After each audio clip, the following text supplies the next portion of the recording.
Hello students, dual behaviour of radiation हम लोग discuss कर रहे थे लास्ट क्लास में, और उसमें मैंने आपको बताया सबसे पहले wave like nature, wave characteristics हमने डिस्कस करी, और वहाँ पे कुछ पॉइंट डिस्कस करे failure of wave nature.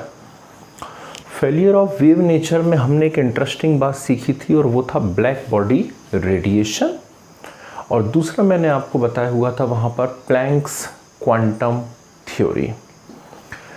Planks quantum theory से रिलेटेड एक बात यहाँ आने वाली है और वो है फोटो इलेक्ट्रिक इफेक्ट। आइंस्टाइन ने सबसे पहले इस एक्सपेरिमेंट को परफॉर्म किया हुआ है, और फोटो इलेक्ट्रिक इफेक्ट बता क्या रहा है। बहुत ही इंटरेस्टिंग सा एक्सपेरिमेंट है और बहुत ज़्यादा यूज़ होता है, ठीक है ना। मॉडर्न जो अलग अलग इंडस्ट्रीज़ हैं उसमें इसका काफ़ी ज़्यादा यूज़ होता है। क्या है फोटो इलेक्ट्रिक इफेक्ट और कैसे ये पार्टिकल नेचर ऑफ रेडिएशन को बताता है, चलिए डिस्कस करते हैं। क्या देखा आइंस्टाइन ने देखा कि कोई भी एक मेटेलिक सरफेस हमारे पास है, ये मेटेलिक सरफेस है, और इस मेटेलिक सरफेस से एक पर्टिकुलर फ्रीक्वेंसी की लाइट आकर के टकराए। एक पर्टिकुलर फ्रीक्वेंसी की लाइट आकर के टकराना चाहिए इस मेटेलिक सरफेस से, तो मेटेलिक सरफेस से क्या इजेक्ट होने लगते हैं? इलेक्ट्रॉन्स इजेक्ट होने लगते हैं। सिंपल सा कंसेप्ट है। जैसे हम लोग आयनाइजेशन एनर्जी पढ़ा करते हैं, तो आयनाइजेशन एनर्जी में हम लोग क्या पढ़ते हैं? Minimum energy required to eject electron from atom. ठीक, किसी भी एटम में से यदि आपको इलेक्ट्रॉन को इजेक्ट करना हो तो उसके लिए जिस मिनिमम फ्रीक्वेंसी की रिक्वायरमेंट होती है उसे हम लोग आयनाइजेशन एनर्जी कहा करते हैं। तो लगभग वैसा ही कंसेप्ट यहाँ लग रहा है कि मेटेलिक सरफेस है, उस मेटेलिक सरफेस से एक पर्टिकुलर फ्रीक्वेंसी की लाइट आकर के टकराई, और पर्टिकुलर फ्रीक्वेंसी की लाइट आकर टकराई तो उससे क्या इजेक्ट हो गए हैं? इलेक्ट्रॉन्स इजेक्ट हो गए। तो यदि हम इसका एक डेफिनेशन बनाने की कोशिश करें तो कंसेप्ट बनेगा phenomena of ejection of electron when light of a particular frequency strikes on metallic surface. Phenomena of ejection of electron from metallic surface when light of a particular frequency strikes on it is known as what? Photoelectric effect, and the ejected electrons are known as photoelectrons. Clear? तो जो electron eject हुए हैं उन्हें photo electron कहा जाएगा, और पूरा phenomena कहलाएगा फोटो इलेक्ट्रिक इफेक्ट। यदि हम यहाँ इस सर्किट को कंप्लीट कर लेते हैं, मान लीजिए इस प्रकार से सर्किट को हम कंप्लीट कर लें, सामने यहाँ एक और मेटल शीट लगा दी है मैंने, ये भी मेटल शीट है, ठीक, और यहाँ मान लीजिए एक बल्ब लगा देता हूँ। तो मैं क्या देखता हूँ कि जैसे ही लाइट आकर के इस मेटल शीट पे गिरना चालू हुई, ये सर्किट कंप्लीट हो गया, और जो भी डिवाइस आपने यहाँ जोड़ी हुई थी, बल्ब जोड़ा हुआ था या कोई मोटर जोड़ी हुई थी, वो ऑन हो गई और वर्किंग उसकी चालू हो गई। ठीक है ना। तो इस प्रकार से लाइट, फोटो की लाइट से आपने इलेक्ट्रिकल सर्किट को कंप्लीट कर लिया है, इसलिए भी इसे क्या कहा जाता है? फोटो इलेक्ट्रिक इफेक्ट कहा जाता है। क्लियर? अब फोटो इलेक्ट्रिक इफेक्ट की बहुत सारी छोटी छोटी बातें आपको मालूम होनी चाहिए, ध्यान रखिएगा, चाहे तो लिखते जाएंगे आप। फर्स्ट पॉइंट होता है caesium is best metal which show photo electric effect.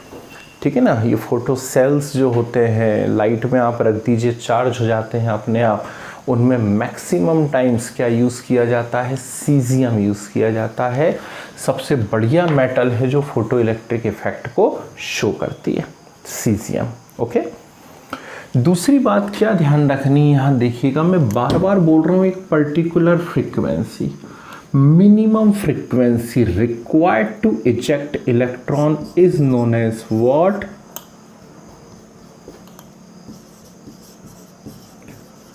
Threshold frequency, क्या कहते हैं उसको, थ्रेशोल्ड फ्रीक्वेंसी कहते हैं। और इसके लिए हम न्यू ज़ीरो सिंबल का यूज़ करते हैं। न्यू ज़ीरो से इसे रिप्रेजेंट करेंगे। और radiation having frequency less than threshold frequency can't eject electron from metal surface.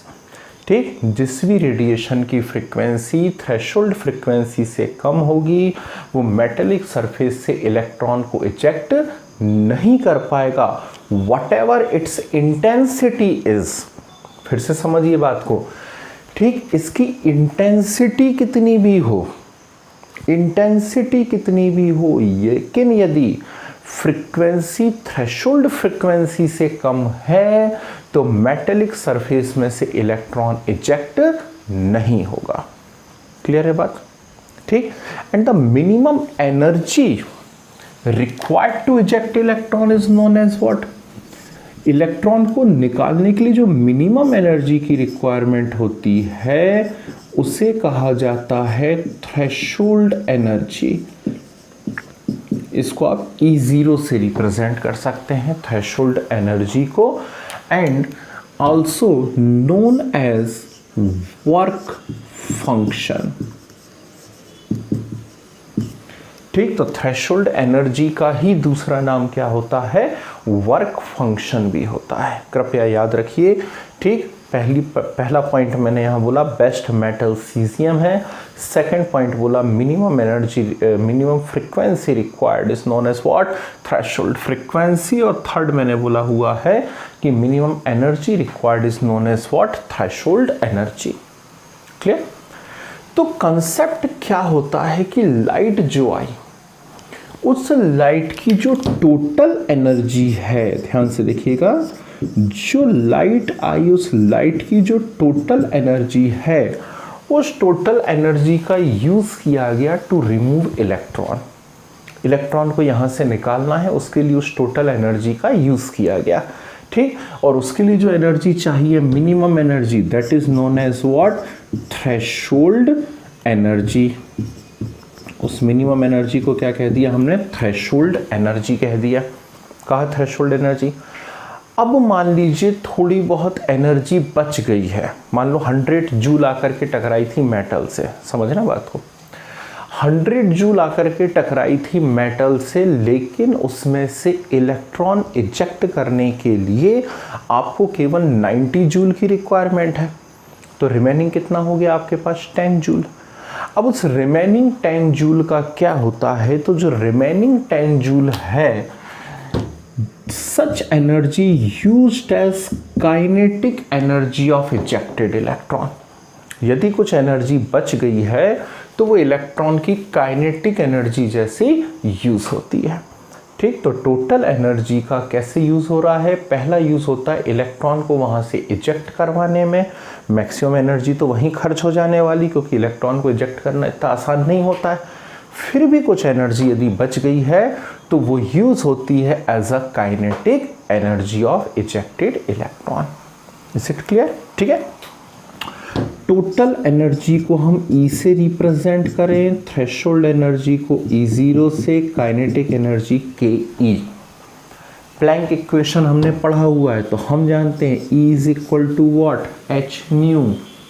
Is equal to H nu, तो E0 is equal to what? h nu 0 plus KE, तो KE is equal to what? h nu minus h nu 0, और KE is equal to h nu minus nu 0। Clear है बात? ठीक, it is known as Einstein photo electric equation.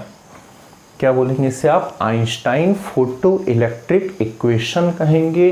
Kinetic energy is equal to h nu minus nu 0। Clear है बात? ठीक है ना।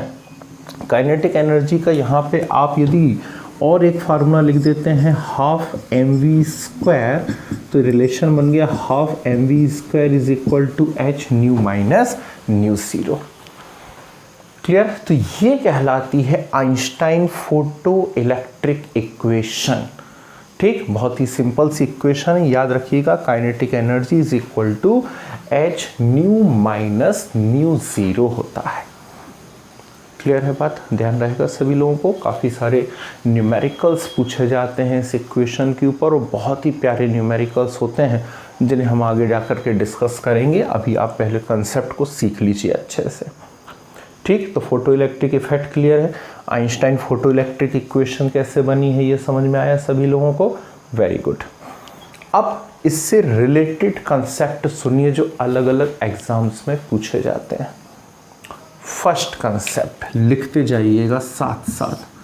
First, the kinetic energy of ejected electron, the kinetic energy of ejected electron depends only on frequency.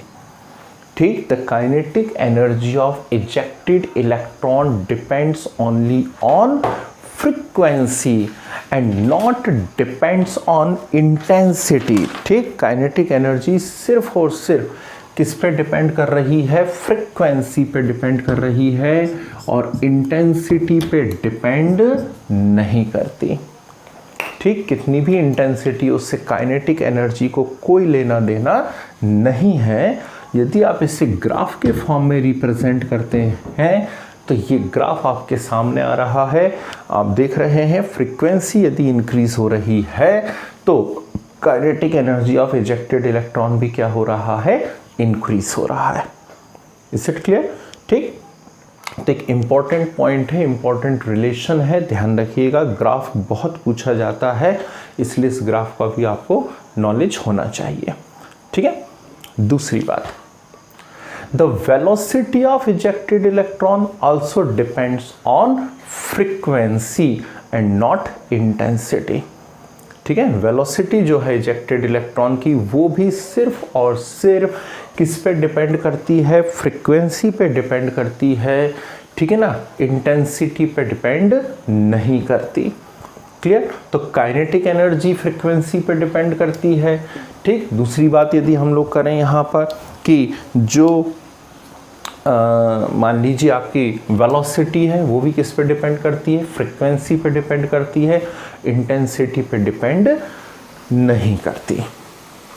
Clear है बात? ठीक, तो ये जो ग्राफ आपके सामने नज़र आ रहे हैं इसमें देखिए आप, इंटेंसिटी कितनी भी इंक्रीज होती चली जाए लेकिन काइनेटिक एनर्जी कैसी बनी हुई है? कांस्टेंट बनी हुई है ना। पर यदि फ्रीक्वेंसी इंक्रीज हो रही है तो फ्रीक्वेंसी इंक्रीज होने के साथ साथ काइनेटिक एनर्जी भी क्या होती चली जा रही है? इंक्रीज होती चली जा रही है। क्लियर है बात? तो वेलोसिटी भी किस पे डिपेंड कर रही है? फ्रीक्वेंसी पे डिपेंड कर रही है और इंटेंसिटी पे डिपेंड नहीं कर रही। लेकिन number of photo electrons ejected पर सेकेंड में कितने फोटो इलेक्ट्रॉन्स निकलेंगे? Number of photo electrons, number of photo electrons. ठीक, तो नंबर ऑफ फोटो इलेक्ट्रॉन्स जो है ये इंटेंसिटी पे डिपेंड करते हैं और फ्रीक्वेंसी पे डिपेंड नहीं करते। क्लियर? कितने फोटो इलेक्ट्रॉन्स निकलेंगे वहां पर सेकेंड, वो डिपेंड करता है इंटेंसिटी पे और उसका फ्रीक्वेंसी पे कोई रिलेशन नहीं होता है। क्लियर? तो ये कुछ इंटरेस्टिंग और इम्पॉर्टेंट पॉइंट्स हैं जो कॉम्पिटिटिव एग्जाम में आपसे बहुत पूछे जाते हैं। Is it clear? ठीक, अब एक और छोटी सी बात मैं यहाँ बताता हूँ, जरा ध्यान से देखिएगा। बार बार ये इंटेंसिटी आ रहा है, ठीक है ना। फ्रीक्वेंसी तो हमने पढ़ा हुआ है, फ्रीक्वेंसी CPS उसकी यूनिट देखी है, हर्ट्स उसकी यूनिट देखी हुई है। ये इंटेंसिटी क्या है? तो इंटेंसिटी यहाँ पर क्या है, ध्यान से देखिएगा। इंटेंसिटी एक्चुअली होता है energy fall per unit area per unit time.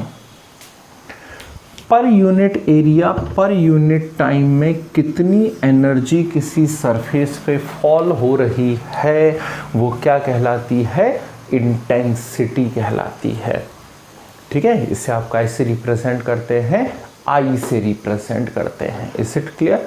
ठीक, तो ये है भाई आइंस्टाइन फोटो इलेक्ट्रिक इफेक्ट, ठीक, और ये है आइंस्टाइन फोटो इलेक्ट्रिक इक्वेशन। ये कैसे पार्टिकल लाइक नेचर को बताता है और कैसे ये एक मेजर फेलियर है वेव नेचर की। तो सीधी सी बात है, लाइट आकर के टकराई यहाँ, और लाइट के टकराने से क्या इजेक्ट हो रहे हैं, इलेक्ट्रॉन्स इजेक्ट हो रहे हैं, और लाइट के टकराने से इजेक्ट हो रहे हैं इलेक्ट्रॉन, और इलेक्ट्रॉन पार्टिकल होते हैं। पार्टिकल तभी इजेक्ट हो सकते हैं जब सरफेस से कौन आकर के टकराएं, पार्टिकल्स टकराएं, ठीक। इसीलिए लाइट को क्या माना गया है, पार्टिकल माना गया है, ठीक है ना। तो फाइनली बात घूम फिर के वहाँ पहुँच गई कि लाइट ब्लैक बॉडी भी बताती है, फोटो इलेक्ट्रिक इफेक्ट भी बताती है, मतलब पार्टिकल है। लेकिन लाइट रिफ्लेक्शन टाइप की प्रॉपर्टीज बताती है, मतलब वेव है।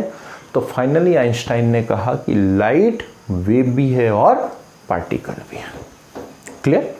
कुछ एक दो सिंपल क्वेश्चंस मैं यहाँ आपको बताने की कोशिश करता हूँ इसके ऊपर, और बाकी नेक्स्ट वीडियो में ढेर सारी न्यूमेरिकल वैरायटी तो मैं सिखाऊंगा ही आपको, है ना।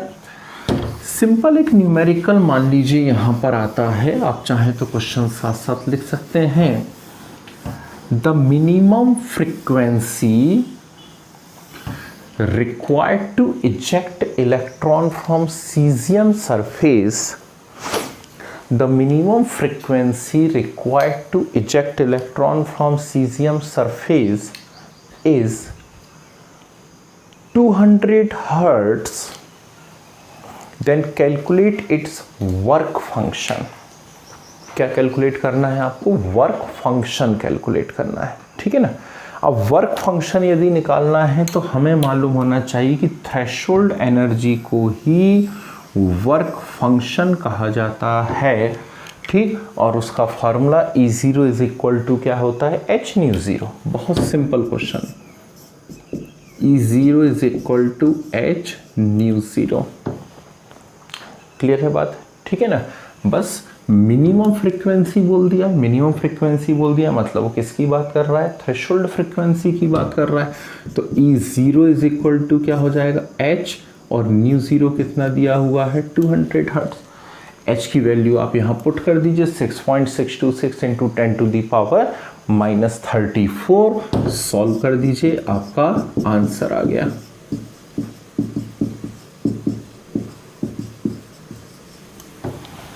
ठीक है, सॉल्व कर दीजिए, आंसर आ गया आपका, कोई दिक्कत इसके अंदर, ठीक है ना। अब क्या होता है, मान लीजिए वेवलेंथ के फॉर्म में यहाँ बात करी जाए तो हमेशा ध्यान रखिएगा कि यदि फ्रीक्वेंसी मिनिमम है तो वेवलेंथ कैसी होगी, मैक्सिमम होगी, ठीक। तो अगला न्यूमेरिकल में बताऊं उसके पहले एक बात यहाँ पर छोटी सी बताता हूँ, देखिए ध्यान से, स्पेशल पॉइंट करके आप नोट कर सकते हैं। Nu is equal to what, C by lambda. Nu is equal to C by lambda होता है, और हमारे पास इक्वेशन है K E is equal to H nu minus nu zero. तो K E is equal to H C by lambda minus C by lambda zero. तो K E is equal to H C 1 by lambda minus 1 by lambda zero. Clear है बात, ठीक। तो Einstein photo electric equation को wavelength के form में आप ऐसा भी लिख सकते हैं, ध्यान रखिएगा। क्लियर। यदि फ्रीक्वेंसी मिनिमम है, थ्रेशोल्ड फ्रीक्वेंसी, आप बार बार बोलते हैं threshold frequency means minimum frequency, तो यदि फ्रीक्वेंसी मिनिमम है तो हमेशा वेवलेंथ जो होगी वो कैसी होगी, मैक्सिमम होगी। क्लियर। फ्रीक्वेंसी मिनिमम है तो वेवलेंथ मैक्सिमम होगी, याद रखिएगा हमेशा, ठीक। एक और बात आती है, अक्सर बुक्स में लिखी दिखती है हमको, ठीक, और वो स्पेशल पॉइंट होता है, यहीं पे बता देते हैं, दैट इज स्टॉपिंग पोटेंशियल। क्या लिखा हुआ आता है, स्टॉपिंग पोटेंशियल, SP ही लिखा हुआ है वापस से। तो स्टॉपिंग पोटेंशियल क्या होता है,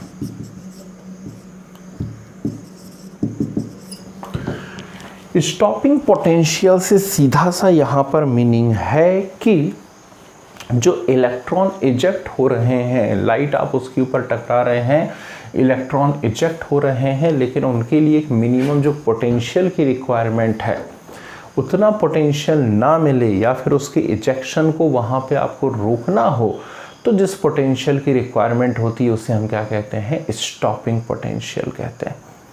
ठीक है ना। तो ये एक टर्म कहीं कहीं देखने को मिल सकती है, मेनली तो फिजिक्स में यूज़ होता है, लेकिन कहीं केमिस्ट्री में कुछ एक दो न्यूमेरिकल में इसके ऊपर आपको करवाता हूँ, तो ध्यान रखिएगा, छोटी सी टर्म है ना।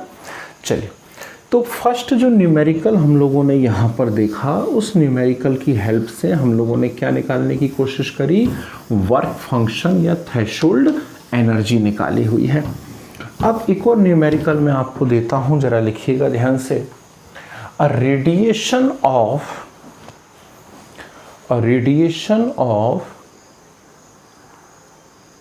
200 hertz strike with surface of silver metal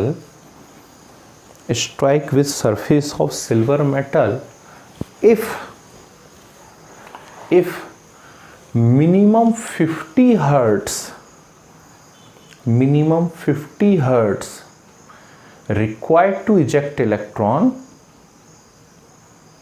then calculate kinetic energy of photoelectron। कितना आसान क्वेश्चन है, देखिए क्या बोल रहा है क्वेश्चन की 200 हर्ट्ज आकर के टकरा रहा है, लेकिन इलेक्ट्रॉन इजेक्ट होने के लिए कितना चाहिए है, 50 हर्ट्ज चाहिए। तो जो नॉर्मल फ्रीक्वेंसी है न्यू, वो कितना है, 200 हर्ट्ज, लेकिन इलेक्ट्रॉन इजेक्ट होने के लिए कितना चाहिए आपको, यानी मिनिमम फ्रीक्वेंसी कितनी चाहिए है, 50 हर्ट्ज। और कैलकुलेट क्या करना, बताएं, समझ गए, ये रहा रिलेशन कि E is equal to H nu minus nu zero. ठीक, एच की वैल्यू पुट कर दीजिए, न्यू पुट कर दीजिए, न्यू ज़ीरो पुट कर दीजिए, आंसर आ गया। है simple question.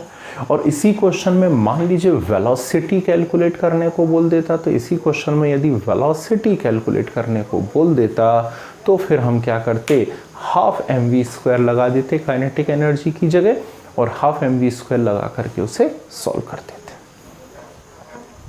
Is it clear, कोई प्रॉब्लम तो नहीं इसके अंदर। ठीक, तो ये था भाई फोटो इलेक्ट्रिक इफेक्ट। इसके कुछ बहुत शानदार न्यूमेरिकल की वैरायटी आपको नेक्स्ट वीडियो में मिलने वाली है। ठीक, जिसमें प्लैंक इक्वेशन और फोटो इलेक्ट्रिक इक्वेशन के न्यूमेरिकल्स हम साथ साथ करेंगे।